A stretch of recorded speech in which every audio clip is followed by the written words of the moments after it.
President, I thank you sincerely for the opportunity to contribute to this debate on this bill entitled An Act to Provide for the Service of Trinidad and Tobago for the financial year ending on the 30th day of September 2024.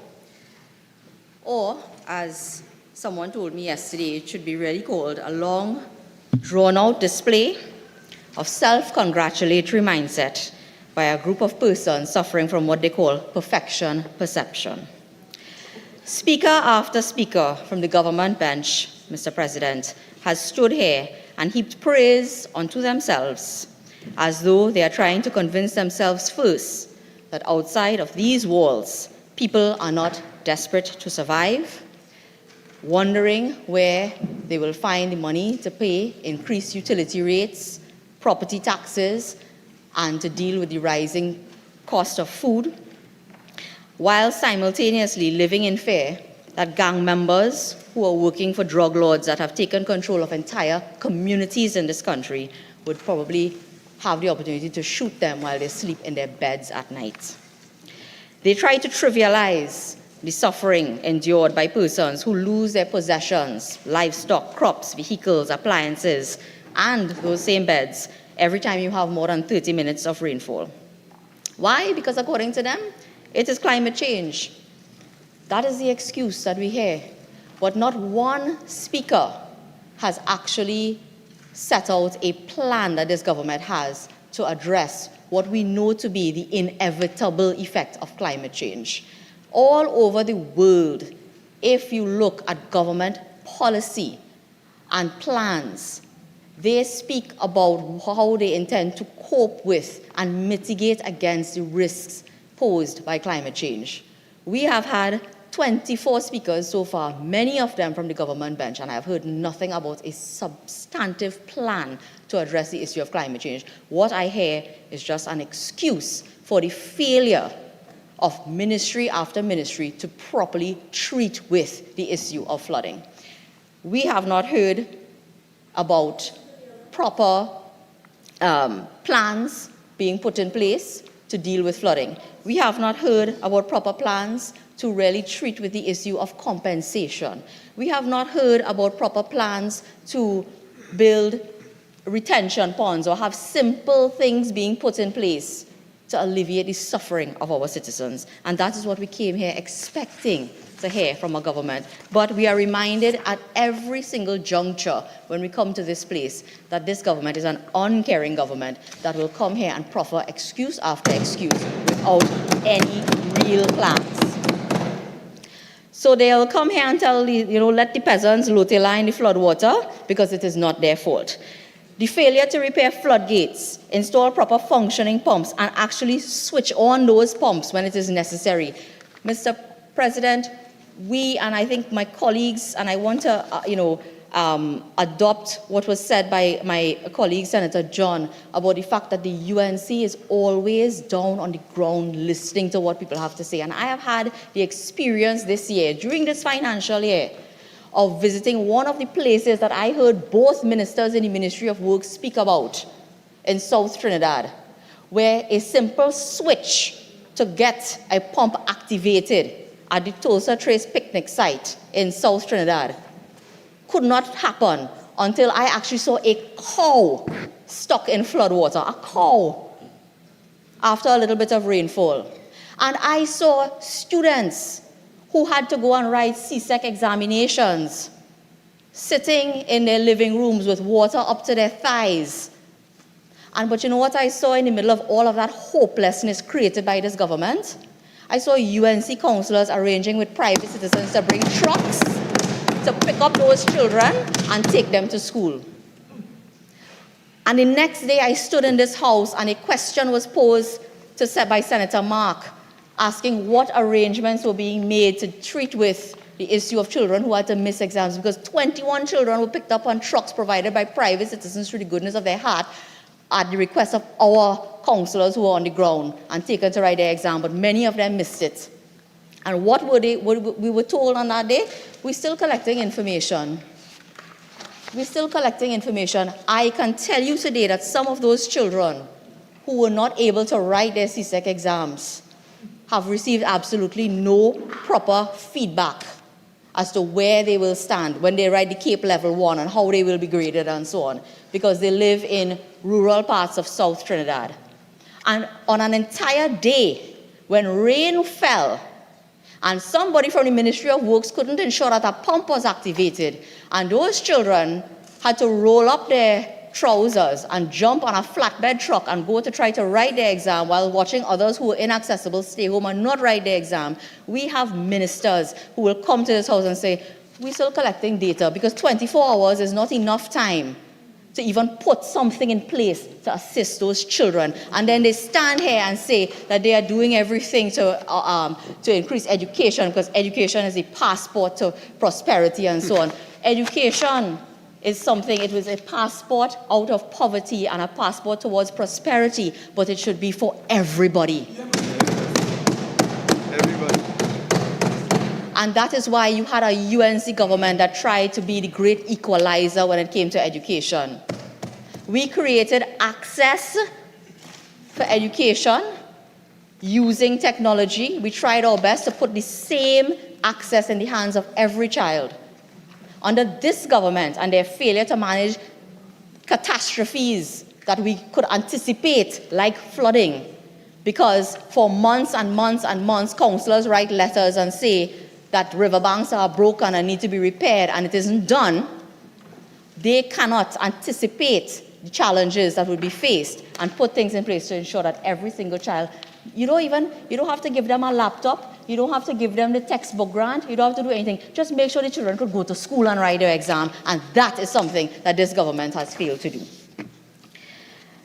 In this debate, a ministry that receives over $2 billion a year has spoken about all sorts of grand plans and congratulated themselves about opening a highway that was started by somebody else and was somebody else's idea, and that they couldn't get it off the ground, but they are here to congratulate themselves of the job that they have say that they have completed, which we know to be untrue, minus a big crack that we don't know how much it's going to cost to fix just yet. But they have not actually told us about the $11 million spent so far for a commission of inquiry that cannot start. $11 million spent. And you know what? I realize that it is convenient for them to not start that inquiry, because they know that if we have an actual commission of inquiry, a serious commission of inquiry, the UNC will be vindicated. A lot of the, just bacchanal that they create about that highway, they will not be able to do that if there is a proper commission of inquiry. So all of these years later, and $11 million later, they don't want to start the inquiry because they don't want serious things. They like just coming out there and throwing out, allegations, spurious allegations, and making bacchanal and couture, because that is what helps them in an election season. Every time an election is coming up, it says corruption, corruption, corruption. It's only one minister of government that I know is still before the court on a corruption charge, and is not a UNC minister. Correct. It is not a UNC minister. Correct. So if you want to come and go on every platform all over the country and talk about corruption, have your commission of inquiry. Start your commission of inquiry. They come here to present every paltry excuse for non-performance that they could think of. If someone landed here from Mars and came to this place and listened to this debate, they would not believe that 600 citizens, over 600 citizens last year suffered violent deaths, that thousands of others are impacted by sexual offenses, robberies, home invasions, shootings, woundings. I think the number for this year so far is somewhere in the vicinity of 467 murders. Correct. And all kind of mathematical acrobatics taking place, talking about 0% increase and a decrease in the rate of the increase. And that is what we celebrate. That is what they celebrate. They actually go to public meetings and official functions and make statements like that, that there is a decrease in the rate of the increase in murders. And that this month we had less, so we balance off with last year. So we have 0% increase, as though we are aspiring to hit that same 600 and whatever mark it was last year. That is the benchmark that we are aspiring to. All of that folly simply to say that they have failed.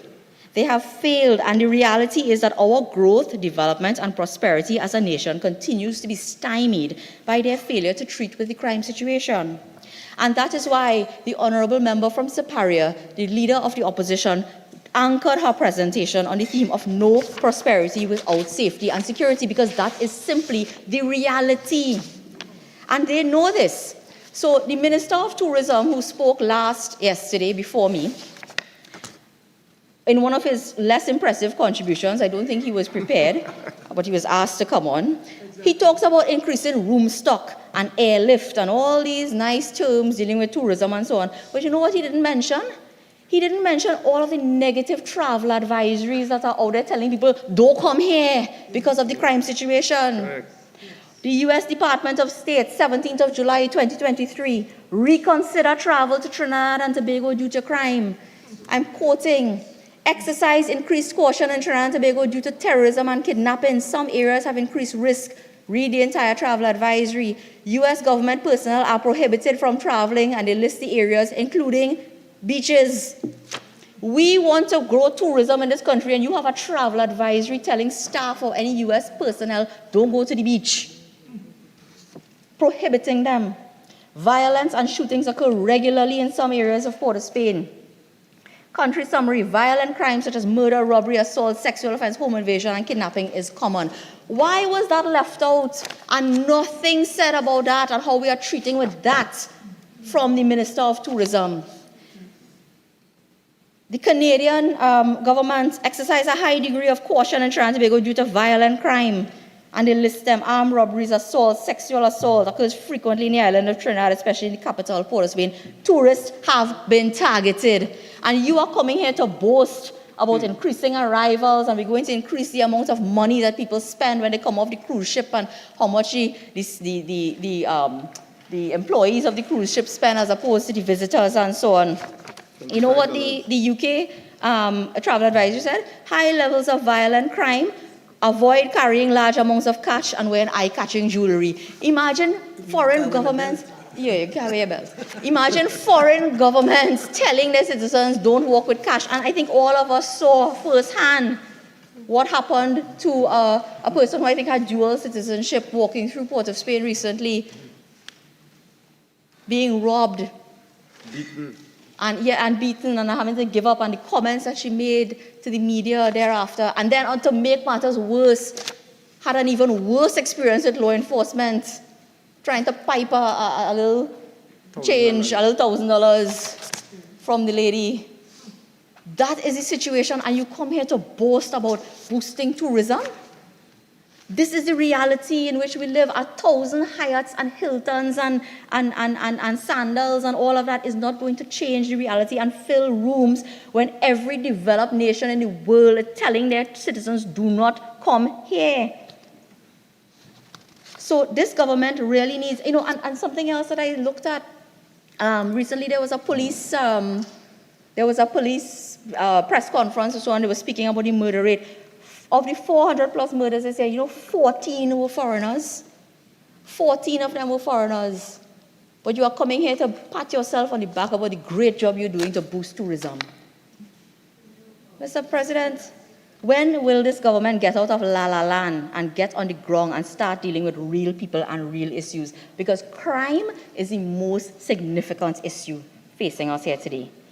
I fear that we will continue to spiral downwards, and more citizens will continue to seek opportunities outside of our borders. We talk about brain drain when we have our little conferences and it sounds nice, but it is a reality.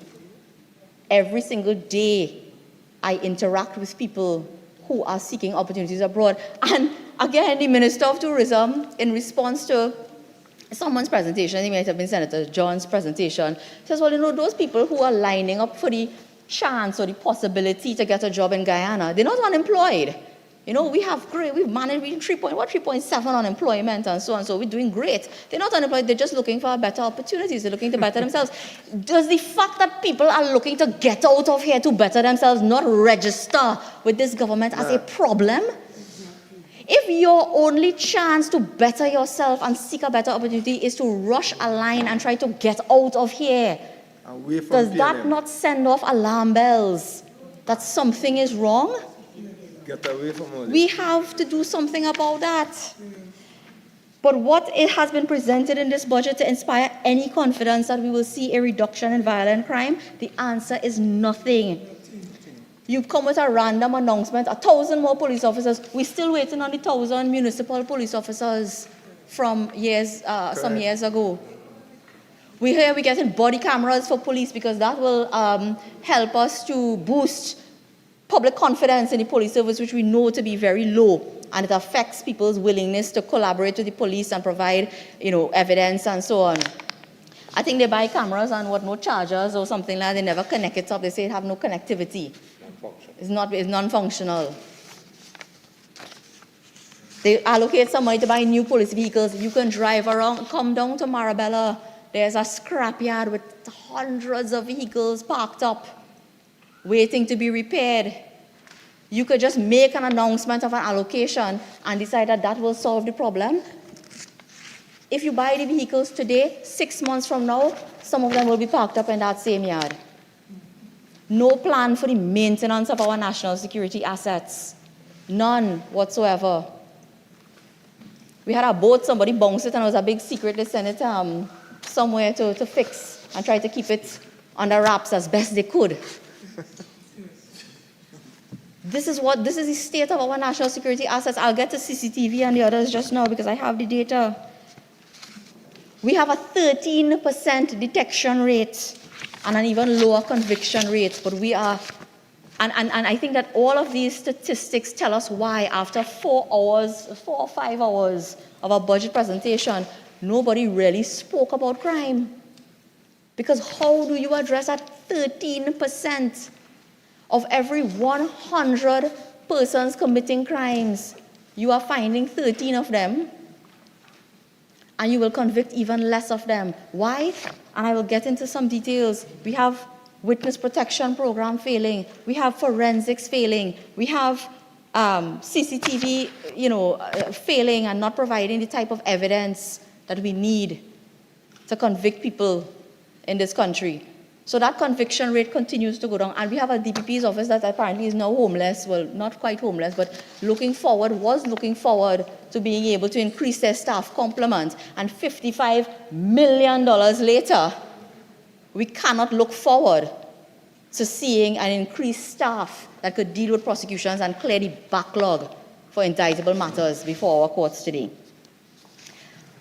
Who did that 55 million? When in February 2023, the TTPS submitted information and gave evidence before the Joint Select Committee on National Security, we found out that we had 1,796 CCTV cameras and only 983 were fully functional.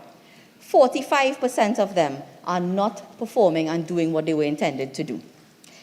But I heard in the other place the former Attorney General boasting that legislation had been passed to introduce CCTV as primary evidence. The camera had to work first before you could introduce it into evidence. I am astonished. I looked at something was happening there. I think it was the Office of Human Rights for the United Nations had something, and they were talking, and people from the government were presenting, and they're talking about all the legislation that they passed, how much has been operationalized, how much is actually bearing fruit for us. The answer is very little to none. Very little. I remember the debate in this house, and I said, listen, try to creep before you start to run. They passed legislation about they're going to videotape ID parades and videotape confessions and all of that. So, we wouldn't have all those issues. I don't even know that law has been proclaimed to date, and I don't know that if one video camera has been installed in a police station to videotape. The last time I witnessed a person giving a statement in a police station, they brought a fan where the front was missing, so you had to be careful that the blade didn't hit you because the air conditioning break down in the whole police station. That is the state of what we are doing, but we are boasting about we passing legislation to introduce video evidence and video recorded confessions. They cannot deal with simple things, but boast about intentions to do big things. $27 million was spent on mobile scanners. They are parked up, and the JSC heard that they had some legal issues. But when the question was posed by members to ask them what legal advice they had received about those mobile scanners that could see guns within vehicles traversing the highways and so on, they said they hadn't received the advice. But they know it have a legal problem, so they're not using it. $27 million.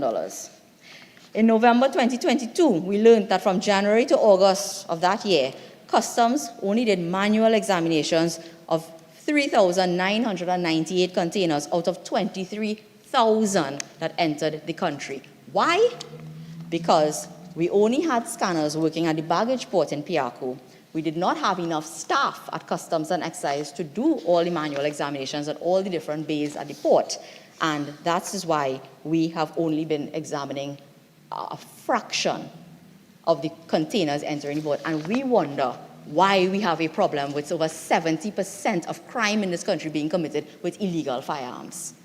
We are allowing them in. But we spent I think the latest figure was $3.4 million on our crime symposium. And at the end of it, we say, you know what, America, it's your fault, The guns coming from where you want it coming in here. You need to help us. And we all agree that America is the problem. Not that we have a wide open, unmanned border, illegal ports of entry. Not that we have legal ports of entry where we are not scanning properly and doing what is necessary to make sure firearms aren't coming in. The problem is where the firearm coming from. Is their problem. You need to come and help us, and you need to solve this problem. And we want to join some kind of lawsuit with Mexico.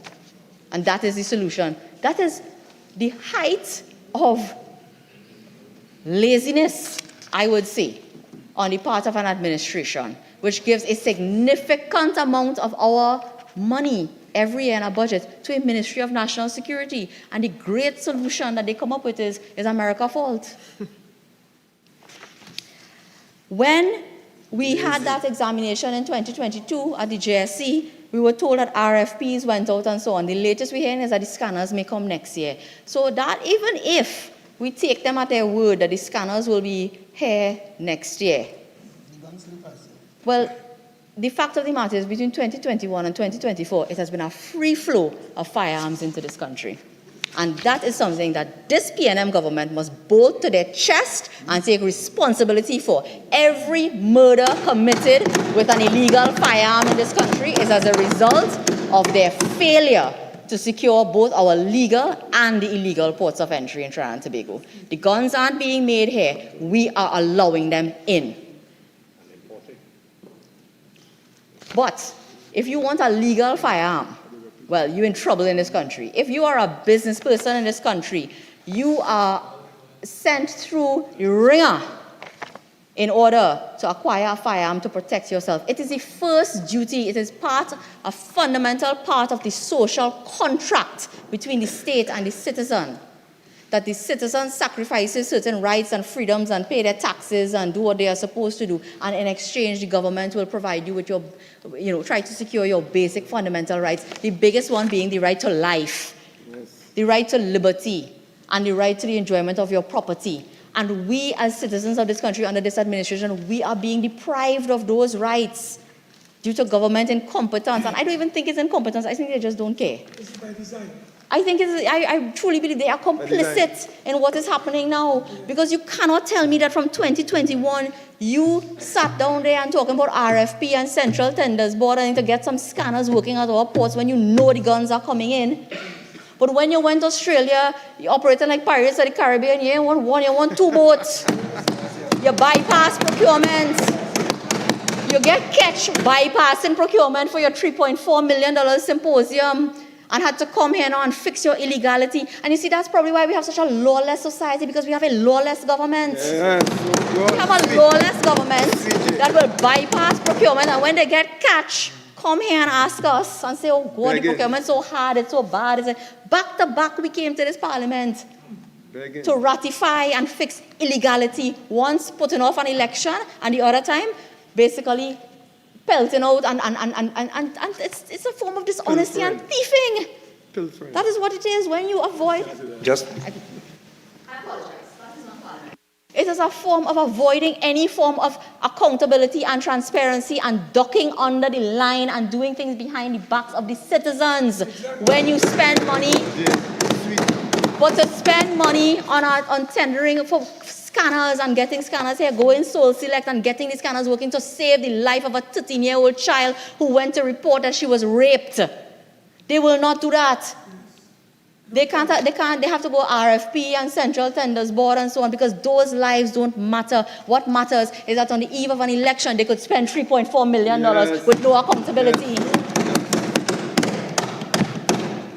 So the CARICOM Lime and the $3.4 million was urgent, but getting functional scanners on our port is not urgent for this government to save the lives of children, to save the lives of our mothers. We had a tender for CCTV. 2020, I think when I came into the parliament, we were dealing with that issue. One sort of thing, tender cancelled, this one reopened, bubble, somebody announced an investigation. What happened to the investigation? Silence. It is significantly easier for a criminal to get an illegal firearm than for a law-abiding citizen to get simple, non-lethal weapons like pepper spray for their own protection.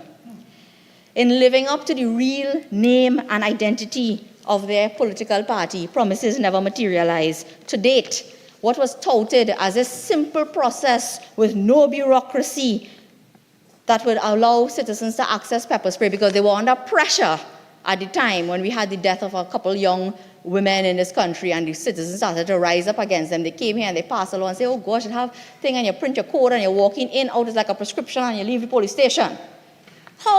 Tell us how many licenses have been given to importers and retailers and users who wish to purchase pepper spray to date? I think there's a question on the order paper by Senator Richards, and I'm anxious to hear, 2 years later, how many people can actually have. We know you don't want to give no FUL to nobody. You're auditing. Okay. Well, while they're auditing, people are dying. People are being elderly couples being tied up and beaten in their homes and so on. All right, but you audit. But pepper spray? Pepper spray is such a difficulty. So we had all of those promises never coming up, never actually producing any results to improve the safety and security of citizens. Self-protection is being thwarted by the state, and meanwhile, they cannot keep citizens safe. The problem with crime, Mr. President, is that this government doesn't understand about prevention, detection, and rehabilitation. And they don't understand how to treat with all three in a way that would bring down crime and result in a reduction in recidivism. If you ask them what is the plan on crime, what's the plan? We want to deny bail, but the UNC wouldn't support us. Again, intellectual laziness. Intellectual laziness and incompetence. That the only thing that they could come and present to this parliament that they say will help reduce crime is no bail. So whether you're innocent, you're guilty, you're a first-time offender, you're a repeat offender, they want to restrict your access to bail when you are supposed to enjoy a right to reasonable bail, when you are supposed to enjoy the presumption of innocence. But it sounds nice, and it sounds nicer to blame the UNC. So that is what, only them innocent. But everything else, deny bail, deny bail. But you can fool some people some of the time, but you can't fool all of the people all of the time. And I'm happy to say that it was not just the UNC in this house, but it was also the independent bench that said, listen, you have not come here with sufficient evidence to show that this is in any way effective to treat with the crime problem. Go back and rethink your strategy. Come up with different solutions. Yes. And what? Nothing. The murders going up and nothing from this government to treat with crime. What they will say? Blame the UNC. The UNC passed electronic monitoring legislation, first introduced it in this parliament. They said they had issues, they wanted to make changes or whatever, they brought amendments and so on.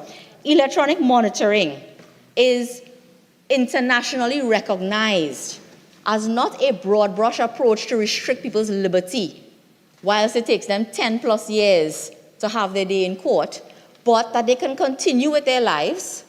The cost to the state of maintaining the prisoner in remand yard is significantly reduced. The family life of the individual who is accused but not yet convicted is preserved. I marvel sometimes when I hear the same police officers, some of them members opposite and so on, they talk about, we have this problem with single mothers and absent fathers and so on. When you impose a restriction on bail, you know what you do? You create a single mother household. You create a single mother. So the supposed plans and policies that you all come up with your intellectually lazy approach to governance is to create single mother homes.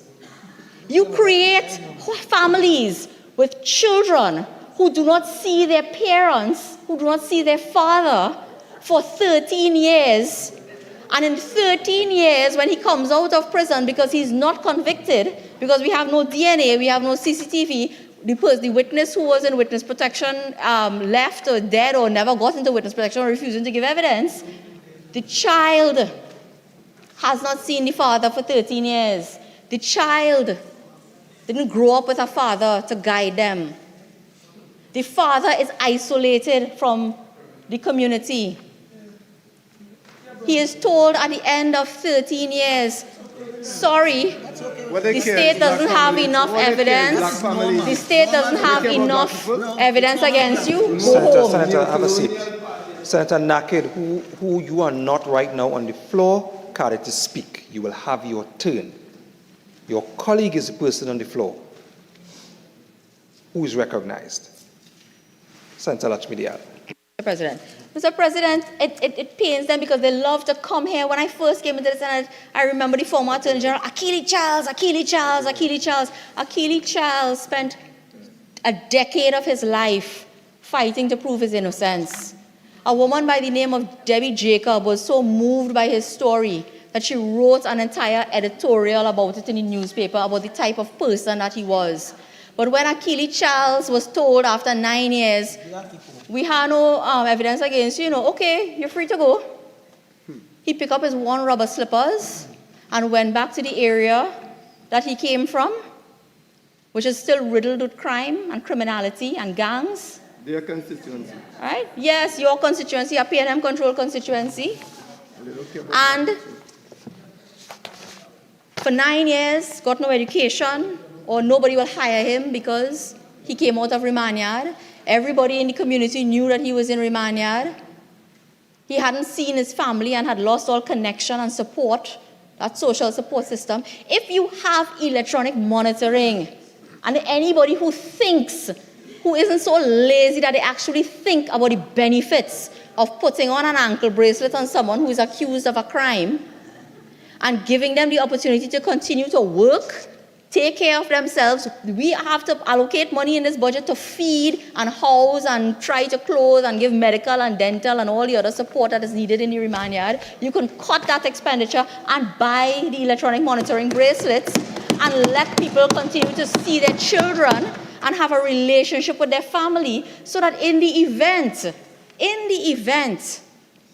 that they are, after 9 years and 13 years, told, we have no evidence, go back home, their lives aren't destroyed, and that the state doesn't have to continue to bear the brunt of what is taking place with them. Where are the plans and the policies and the procedures within this budget to treat with those issues?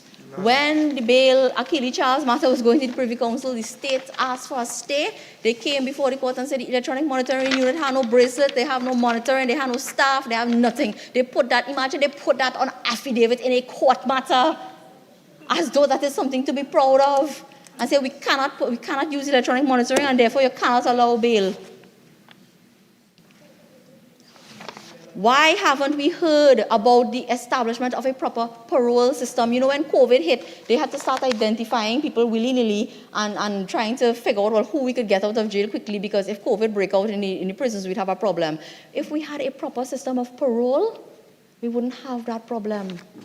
And I don't know if they don't buy papers and they don't read the newspapers, but you see all the time that judges sometimes interact with young people who went to jail for very serious offenses. But those children get into the system and they are model because they probably removed from the very bad environment that caused them to be caught up in criminal activity in the first place, and they become, they are model prisoners and they are released back into society. But when we release them back into society, what are we giving them?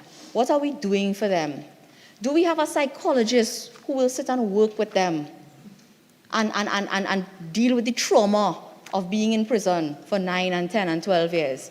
Achille Charles, God rest his soul, never received any support from the state when he left the prison. And he met an untimely death because he went back to a community riddled with crime and refusing to join a gang. He was murdered. Senator, you have 5 more minutes. Mr. Vice President, Mr. President, there's so much that you could say about the wastage of money in this country and money not being put into what is the critical needs to keep us safe as a country. We could talk about the $55 million wasted on a building which wasn't fit for purpose and which nobody did because, hurry, come for curry. When election was coming in 2020, they went and shake hands and had a big ceremony to hand over keys, and now they're trying to put the blame on the office of the DPP. We could talk about the $11 million wasted in a commission of inquiry that has never started. We could talk about the damages that the government continues to pay out of, it was in the newspapers this weekend, and I'm sure everybody saw it, the damages that they have to continue to pay for unlawful dismissals. We could talk about the amount of money they have to pay for default judgments, and when I asked a question in this parliament, I got an answer which I was able to refute by producing just 2 matters where the amount that the Attorney General said their office paid as a result of default of filing a defense when we had the $20 million scandal with the Vindra Naipal Pullman matter, and they do not even have the information. Nobody is monitoring what is taking place at the Office of the Attorney General with respect to how many matters they are losing, how many matters they are failing to file a defense, how many matters they are failing to file even an appearance, but they will blame everybody and then make up because, the Ministry of the Attorney General, as somebody was telling me, is now the Ministry of Magic. And I don't know if you follow the Harry Potter series. Within the Ministry of Magic, you have a department called Magical Accidents and Catastrophes. Well, this was the year of magical accidents and catastrophes in the Ministry of the Attorney General, while a file grew feet, walked out of a ministry, and then came back in. And right after that, they had a cyber attack. And now every minister has come here and talked about we're building an app for this and there's an app for that. But what they have, they cannot even secure. For weeks, we had state attorneys appearing in court in this country saying that they had no access to their email, they had no access to certain files, and they could not continue with litigation in this country. We had a companies registry that crashed and went down, and the Minister of Trade doing the most, trying to increase and improve the ease of business ratings and so on for the country. But something as simple as access to the company's registry and being able to file your returns and incorporate new companies and to do business went down this year under the watch of the Ministry of the Attorney General. When are we going? And the fact of the matter is that nobody takes ownership of what happens. Everything is swept to the side and swept under the rug. I heard the Minister of Digital Transformation get up and say that we found local companies that could do well, and the Attorney General, nobody else got the memo, but he started pounding the desk loudly and nearly break the desk because he was so happy that somebody, apparently, locally can fix their problems. Well, I do hope that, they find the accidental magic reversal squad from Harry Potter that could come and fix all the problems plaguing the Ministry of the Attorney General, because this is the worst, absolute worst management of legal affairs in this country. And I say that as someone who has been a practitioner for close to 20 years. And I grew up in the Ministry of the Attorney General, and I've never seen so many catastrophe after catastrophe, wastage of money, and the absolute production of zero results. Something as simple as getting our consolidated laws. We have not had consolidated laws produced in this country since 2016. And please don't tell me it's COVID, because this was long before COVID that this has been due. Mr. President, what the country is facing, apart from a threat to your life, your safety and security, is you are facing an increased retirement age. The captains of enterprise and members of the Chamber of Commerce apparently sat down and thought it's a great idea. Well, go and tell that to the 57-year-old woman who is now an AO4 in the ministry and has been working since she's 18 years old and traveling from Barrackpore every day to Port of Spain, looking forward to sitting down in her hammock and rocking her grandchildren, that she now has to work 5 extra years before she could access her pension. Point. Go and tell them that, because you all don't live that life. Don't care. And you do not care, and you don't listen to people. And Senator John and I will wrap up by saying one of the best things that I have done in my life, and in my entire life, but since entering this house, was listening to the mandate of the political leader and having those pre-budget consultations. I sat in a room with no air-conditioned unit and listened to the people, fishermen, taxi drivers and others, complain to us about real problems. And the day this government decides to come out of their ivory towers and do that, they might actually produce a budget that has some results for the people of Trinidad and Tobago and some use.